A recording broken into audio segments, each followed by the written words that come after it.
மைனி. ஆ சொல்லு. என்ன வேலையெல்லாம் முடிச்சாச்சா? எல்லா வேலையும் முடிச்சிட்டேன். வீடு தூத்துட்டேன், இந்த வாச கூட தூத்துட்டேன், சாணி எள்ளி போட்டுட்டேன், மலை போட்டு குழம்பு வச்சு சோறு ஆக்கி வச்சுட்டேன் மைனி. இந்த 2 கூட துணியை நானே துவைச்சு போட்டுட்டேன். வேற எதுவும் வேலை இருக்கா சொல்லுங்க. வேற எதுவும் வேலை இருக்கா? வேற என்ன வேலை தாங்க? ஒரு வேலையும் இல்லை. எல்லாம் முடிஞ்சிடுச்சு. நீ தான் சமைச்சு வச்சுட்டியே பரவாயில்ல. எனக்கும் சேர்த்த கை காலெல்லாம் ஒரே வலியா வலிக்குதுமா. நான் அப்படியே கொஞ்ச நேரம் உட்காந்து படுத்து தூங்குறேன். கை கால் வலிக்குதா? என்ன மைனி சொல்றீங்க? இந்தா உங்க கையை அப்படி கொஞ்சம் கொடுங்க. நான் எதுக்கு இருக்கேன்? நான் உங்க கையை அழுத்தி விடுறேன். கொடுங்க. உங்க கை வலி கால் வலின்னு என்கிட்ட சொல்லி இருக்க வேண்டியதானே? ஏய் ஏய் அதெல்லாம் வேணாம். கையை விடு, கையை விடு. இல்ல இல்ல இல்ல, நீங்க பேசாம உட்காருங்க மைனி. நான் பாத்துக்கிறேன். உங்களுக்கு கையழுத்தி காலழுத்தி உங்களை தாளாட்டி உங்களை தூங்க வச்சுட்டு பிறகுதான் எனக்கு மத்த வேலை. ஏனங்கா 10 நிமிஷத்துல வீட்டுல உள்ள அவ்வளவு வேலையும் இப்படி பல செஞ்சுட்டியே. இதை முன்னமே செஞ்சிருந்தா என்ன? ஆண்டி என்னைய பார்த்தா உனக்கு பாவமா இல்லையாட்டி? ஒரு பொம்பளை வயலுக்கு போய் வேலையை முடிச்சிட்டு வீட்டுக்கு வந்து வேலையும் செய்யணும்னா எவ்வளவு சிரமா. நீயும் உங்க அம்மாவும் ஏன் தங்க அப்படி மனசாட்சி இல்லாத பண்றிய? நம்ம நீ என்ன வார்த்தை சொல்ற? நானும் யாத்தாலும் மனசாட்சி இல்லாத பண்றேமா?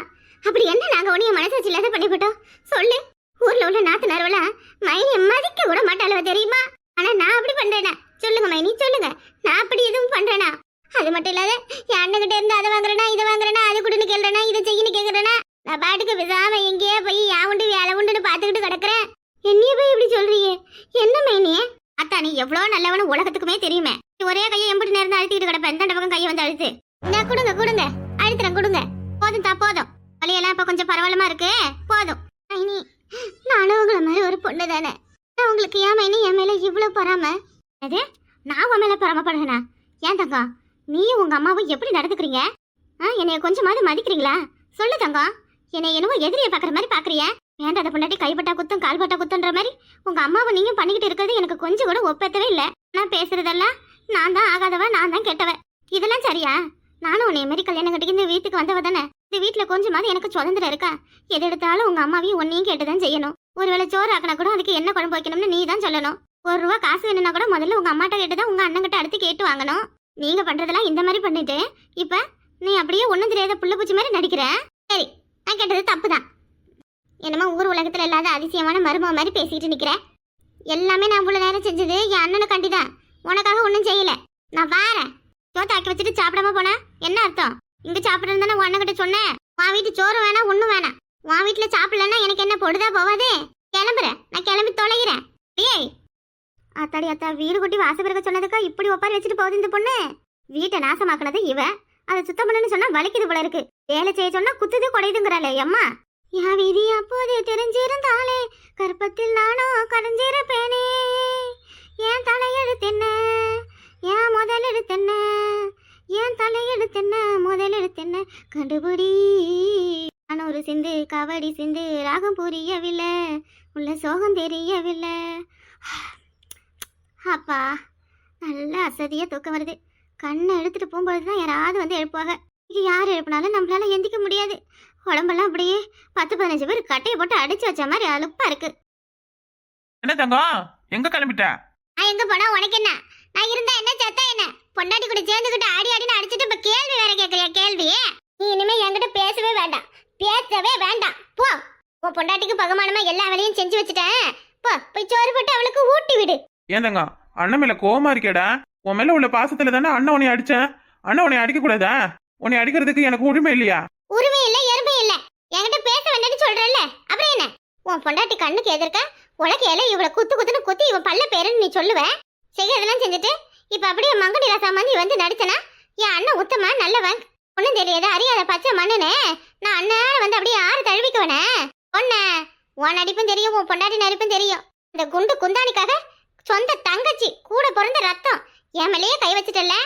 இருக்கட்டும் ஆட்டக்கிட்ட நான் இதை சொல்லுவேனே. நீ எதுவும் தப்பால நினைச்சுக்கிட்டு இருக்காத. எத்தனை நாளைக்கு தான் அம்மாவே எல்லாத்தையும் டீல் பண்ணிக்கிட்டு கிடப்பான். இனிமே எனக்கு ஒண்ணுன்னா நானே கேட்டுக்கிறேன். முடிவா என்கிட்ட இனி பேச மாட்டேன். என் வீட்டு பக்கம் இனி வரமாட்டேன். உன் வீட்டு பக்கம் என்ன? உன் வீட்டு வாசப்படி இருக்கிற தெச தலை வச்சு கூட படுக்க மாட்டேன். சத்தியமா?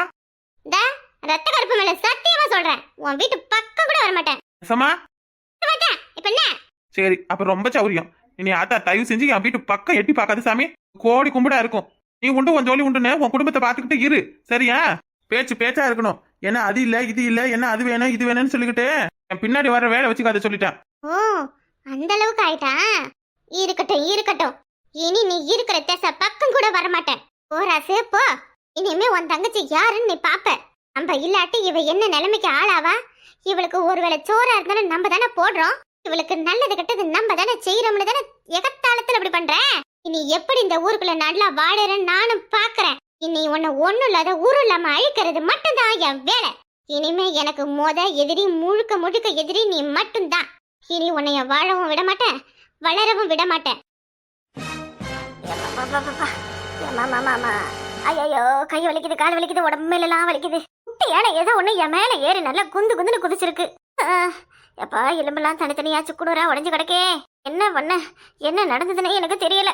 அம்மா, ஏய் அம்மா, ஏன்டி இதே பக்கத்துல தானடி இருக்கேன், எதுக்கடி இப்படி ஊருக்கே கேக்குற மாதிரி கத்துற? நானே மேலுக்க முடியாத கிடக்க, நீ வேற ஏன்டி? ஏன் என்னாச்சு? மத்தியானம் உன் மருமகளுக்கு சோத்த தூக்கிட்டு விறுன்னு வெடுக்கு ஓட இடுப்பு ஆட்டிக்கிட்டே. என்ன இப்ப உனக்கு மேலுக்க முடியல? ஐயோ போன இடத்துலதான் போட்டு என்னைய பொலன்னு பொழந்து கட்டிட்டாளவளே. என்ன உளர்ற? எதா இருந்தாலும் புரியுற மாதிரி சொல்லு. ஏய் உன் மைனிக்காரி இங்க இருந்து நான் சோறு எடுத்துட்டு போறதுக்குள்ள கடையில பிரியாணி அது இதுன்னு ஒரு 5000 ஆர்டர் போட்டு வச்சிருந்தாடி. போனது என்னைய பார்த்துட்டு பம்மிக்கிட்டு எல்லாத்தையும் ஒளிச்சு வைக்க பார்த்தா நான் எல்லாத்தையும் புடுங்கி எடுத்து மறைச்சு வச்சுக்கிட்டேன். உன்னை போட்டு அடிச்சுட்டாளவளா? அண்ணகிட்ட சொன்னா என்ன? அடியே முடிச்சா சொல்ற, கேட்டுக்கிட்டு பேசுடியே. எடுத்து வச்சதுல என்ன இருக்குன்னு பாக்கலாம்னு திறந்தா ஒவ்வொரு குட்டிலையும் பிரியாணி, மீன், முட்டை அது இதுன்னு எப்பப்பா எல்லாம் நல்ல மணமணன்னு ருசியான வித சமையலா இருந்துச்சு. நான் கேட்டதுக்கு அந்த சிரிக்குவ புளிச்சோறு வாங்கிட்டு வந்திருக்கான்னு ஏன் மாத்திட்டாளுவ. வீடு வேணா நானு எல்லாத்தையும் வாங்கி ஒரே ஆளை சாப்பிட்டுட்டோம்ல. சாப்பாட்டுக்கு கறி கலங்கி மயங்கி காட்டுக்கு கழுத்து போட்டுக்கும் அலைஞ்சுக்கிட்டு கிடந்தேன். அலைஞ்ச அழுத்துல என்னாச்சு ஏதாச்சுன்னு தெரியாத கரும்பு கட்டலாம் வாங்கி கிடந்தேன். என் மனகிட்ட சிரிக்குவ வந்து நான் மேல போயிட்டு நினைச்சுக்கிட்டு எனக்கு குழியை நோண்டி பாடைய கட்ட ரெடி பண்ணிட்டாலுவடி. அதுக்கு பிறகு கண்ணை திறந்து பார்த்தேன். அப்புறம் தானே அவசரோட இருக்கேன்னு அவன் நம்பினாலுவ. நான் மயங்கி விழுந்ததுக்கும் நான் கண்ணை திறந்ததுக்கும் இடையில என்னவோ நடந்திருக்கு. என் எலும்பெல்லாம் தனித்தனியா புரிச்சு வச்ச மாதிரி வலிக்குது மாவள. அம்மா அப்ப அவளை உன்னை எதையா பண்ணிருக்காளுவ. நீ செத்துட்டேன்னு நினைச்சி உன்னைய கும்மாங்கத்தை குத்திருப்பாளுவ. அதான் போல உனக்கு இந்த கொடுமை. ஆனா எனக்கு நடந்த கொடுமையை கேட்டா நீ நாண்டுகிட்டு செஞ்சிடுவ. பொண்ணா என்னடி பண்ணாளுவ? பண்ணாளுவ இல்ல பண்ணா உன் மருமகாரி பண்ணிட்டா. உன் மருமக மட்டும் கிடையாதுமா, உன் மௌனம் சேர்ந்து இன்னைக்கு என்ன அடி அடிச்சு விட்டாங்க.